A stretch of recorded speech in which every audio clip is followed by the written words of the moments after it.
What I have found out is that a lot of people struggle to come up with creative ideas.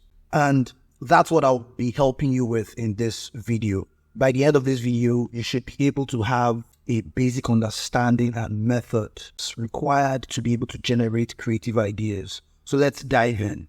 Number one, try and create ideas that solve your personal challenges.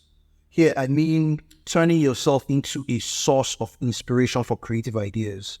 Pay attention to the challenges that you face daily and try to come up with ideas or solutions to solve those problems.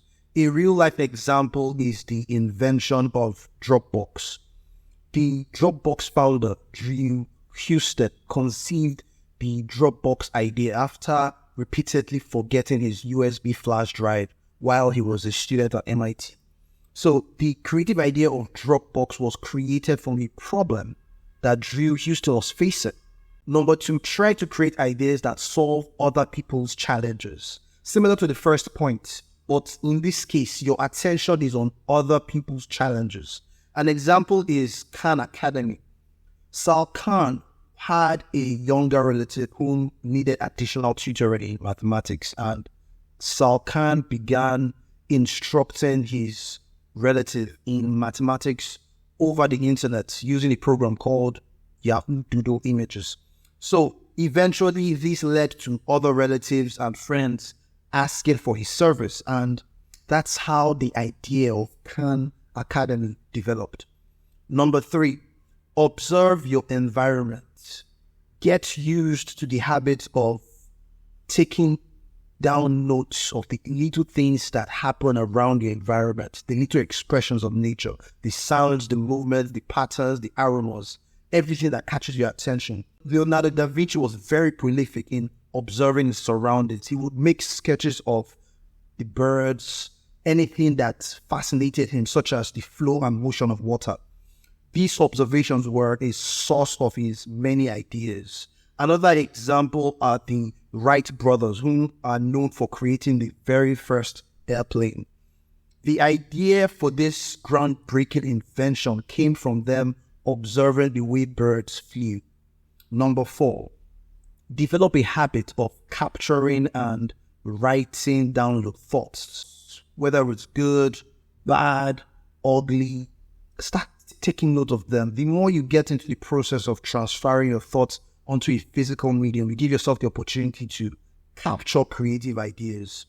I personally have a note, it's called Evernote on my phone, and I use it to take down observations. Anything I notice around, anything I think of, even while I'm in the shower, I put it down in Evernote. And I notice that over time, I start to get control of my stream of consciousness. I declutter my brain, I declutter my mind, because it's not choked up with ideas and information, because I have the habit of putting it down on paper or on my mobile app. This continuous intentional method of writing down things helps me to connect the dots in generating creative ideas in the future.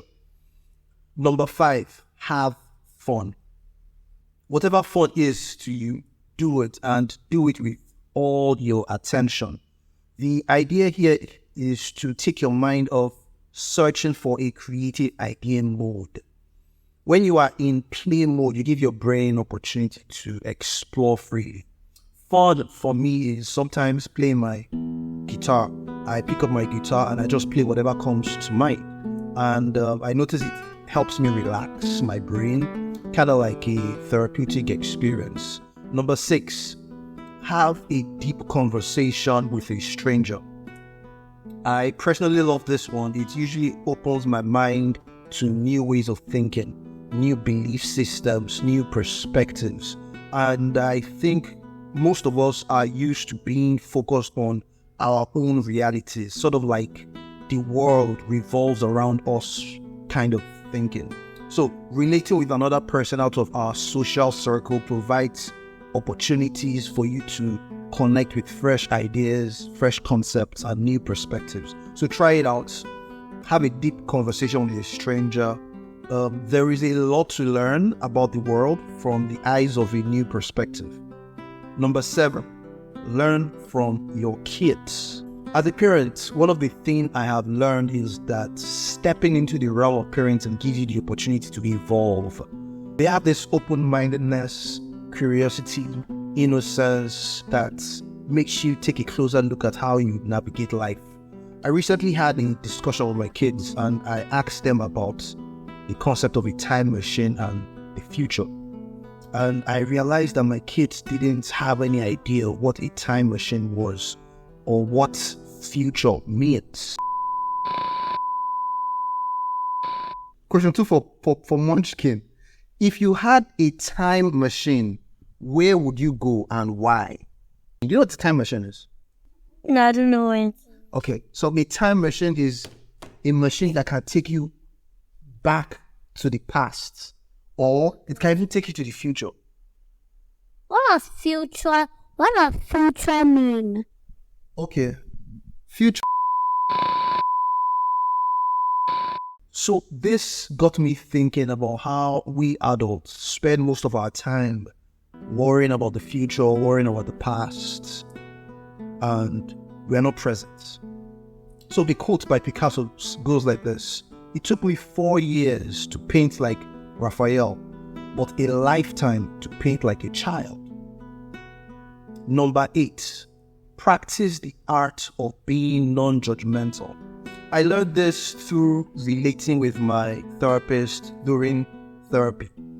I was sincerely astonished how she would listen to me speak without any form of judgment.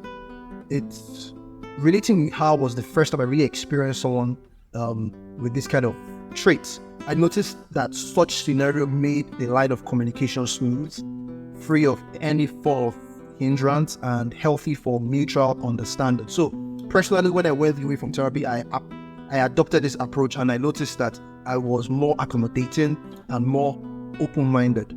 And these qualities allowed me to have a mindset that supported creative ideas. Number 9, I read literature written by your mentors and dig deeper into what inspired them.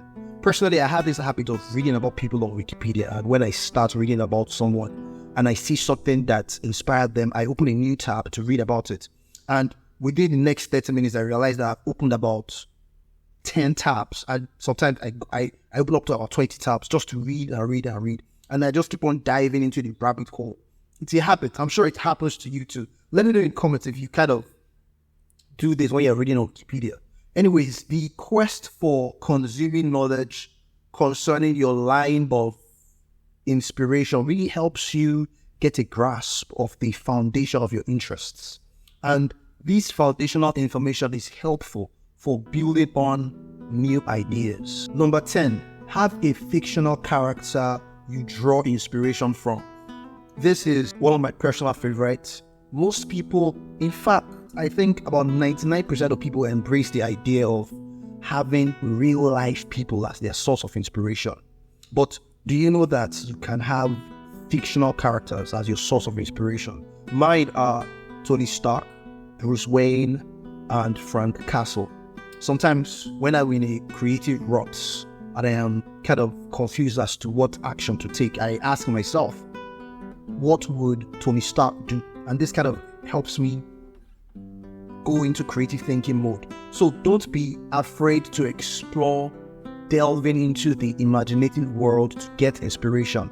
Remember that the imaginative or fictional world is an extension of our physical world. Number 11, get used to being bored. Some months ago, I noticed that I kind of lacked the ability to sit still at home alone and just wallow in boredom. I found myself seeking activities that fed my brain with dopamine. But over time, I developed the mental muscle to be comfortable with my thoughts while being bored. And when I practiced this, I noticed that I started to have more clarity and control over my thoughts. And that's a really good condition for generating creative ideas. So be comfortable being bored. Practice sitting still and just monitor your thoughts. Number 12, convert a form of creation to another form of creation. this is an abstract thinking exercise I usually do. It involves taking a piece of art or creation, say maybe your favorite song, and converting it into another form of art. For example, into a sketch. This requires you to apply creative thinking. This requires you to think outside the box. If we were going to do this example, for example, converting your favorite song into a sketch, you would have to really listen to the song, immerse yourself in the melodies, the chords, lyrics, take note of how it makes you feel, then use that information and try and convert it into a sketch. Take a sketch pad, take a piece of paper and try and draw it out. How does the song make you feel? Try and convert it into the sketch. It's a really nice creative thinking exercise, and you should try it out. And you'll notice that to allow you ponder on different things. So these are the major methods I use in generating creative ideas. It is important to note that there are a lot of other methods out there, and it probably differs from person to person. But also take note that the art of generating creative ideas is a lifestyle. I would just leave you with a bonus number, which is the last one, which is number 13. And this is for the guys. This is no fap. I know there are a lot of information out there, but trust me, on this no fap issue, stay away from the act. Practicing retention has huge benefits. I experienced things like mental clarity, energy boosts, confidence, creativity. You basically give yourself the opportunity to transfer sexual energy into creative energy. So that's it. Experiment, keep pushing the boundaries of innovation, keep creating, and I'll see you in the next video. Peace.